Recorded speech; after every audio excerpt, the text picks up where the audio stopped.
What are we doing tonight, Matchew? We are protecting some metal with paint. Protecting metal? No, because they're not aluminum. We're painting my shitty ass steel S2000 control arms. Peasant control arms is what they are. Honda hit the mark so well in so many areas. They did all their control arms on the S2000 out of steel. Unacceptable. Erroneous. Not that I have any cars with aluminum control arms anyway, but. Oh, I have a few, buddy. Yeah, you do. Yeah. The BMW, the RX-8. Once you go aluminum, you can never go back. All right. Well, we're gonna run steel. Yeah. Well, what are we using? So this is a product that I discovered many years ago when I was just a young lad. It's probably cancer causing as all hell because it stinks terrible. And we're not sponsored, so disclaimer here. It's Rust Bullet. Now, my entire garage floor is coated in Rust Bullet. Is it? I thought it was POR. No, Rust Bullet for concrete, which is, I'm pretty sure it's the same exact shit that they use for metal coatings. I've talked about this before in past videos, and it's really rugged. I think this is more rugged than powder coating, to be honest with you. Yeah, we've done a lot of serious stuff on this floor, and it's held up really well. Anything that you coat this with, it like creates a shell around it. And I don't even know if this is considered like a poly or, I don't know what it is. Yeah. It's its own thing. And one thing you'll notice too is, look at the size of that can he's got. Matt is insisting that this is enough to do the entire control arm set. I have never finished one of those without them drying up on me.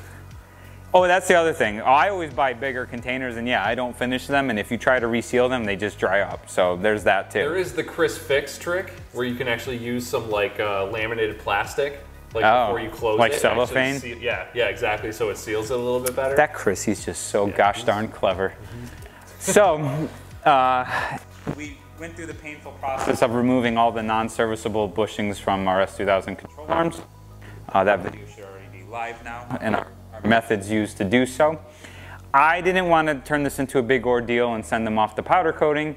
I did sandblast one of the arms in my sandblasting booth, but the hose kept getting clogged up because it's really coarse media and it takes forever. So I got impatient.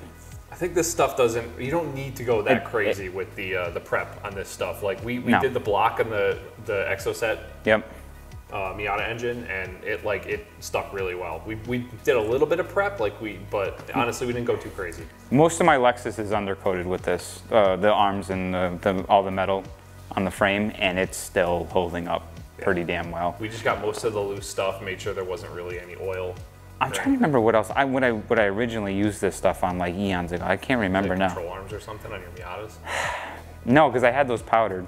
But the powder coating is like, you know, it's wearing off in places. Yeah, this stuff, it's like much more rugged. So I just wire wheeled everything to get most of the loose debris off. But I think that's all you really need to have like a good seal. And you did the Exosets.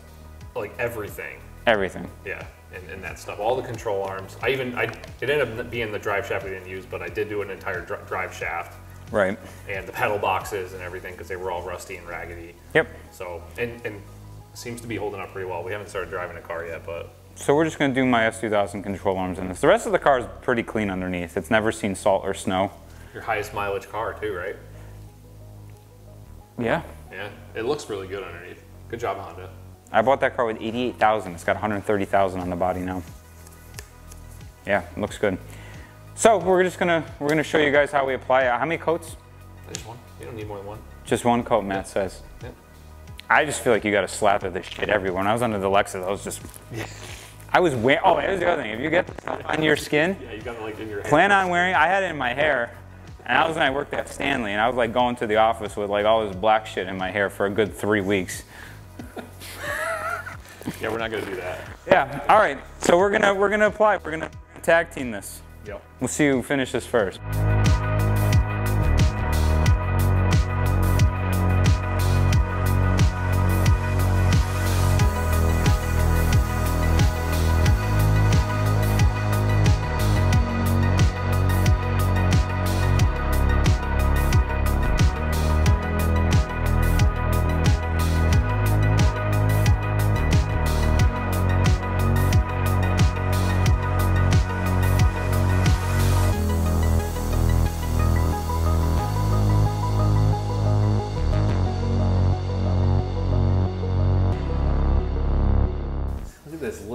tiny can.